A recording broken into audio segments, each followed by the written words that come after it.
কাদের কুদরত দারি বরকামাল আনতা রব্বি আনতা হাসবি যুল জালাল তুহি কাদের জলিলুল্লাহ জাহাদার বহরহাবে তুহি মেরা নিগাহদার আল্লাযী জাআলা লাকুমুল আরদা ফিরাশা ওয়াস সামাআ বিনাআ। আল্লাহ আসমান থেকে বৃষ্টি দান করেন। কোথা থেকে? আসমান থেকে বৃষ্টির ব্যবস্থা করেন।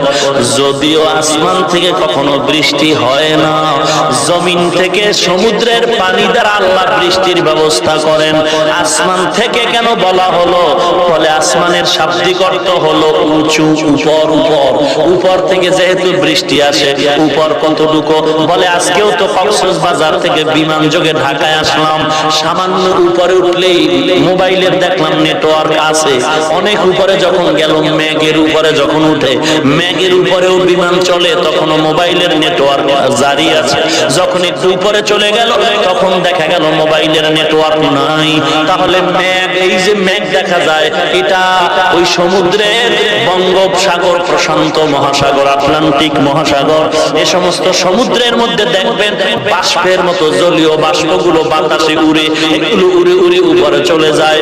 দেখবেন এগুলো উইরা একটু এক জায়গায় গিয়ে জমা হয়।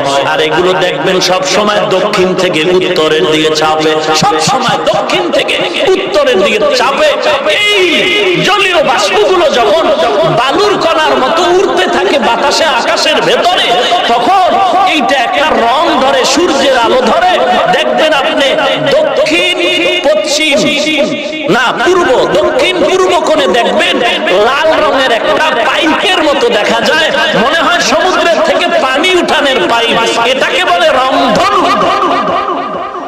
এই রংধনুটা দিনের বেলা হবে, ওই যে পানির রেণু উঠতে থাকে, এর উপরে সূর্যের যখন আলো পড়ে, দেখবেন এক সাইড সবুজ, এক সাইড হলুদ, এক সাইড নীল।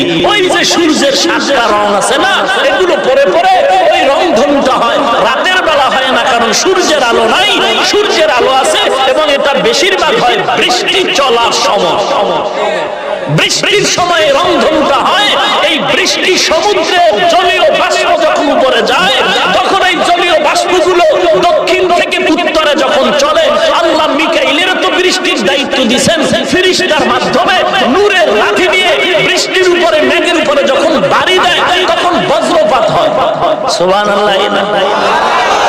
আরো আস্তে কর। কাদের কুদরত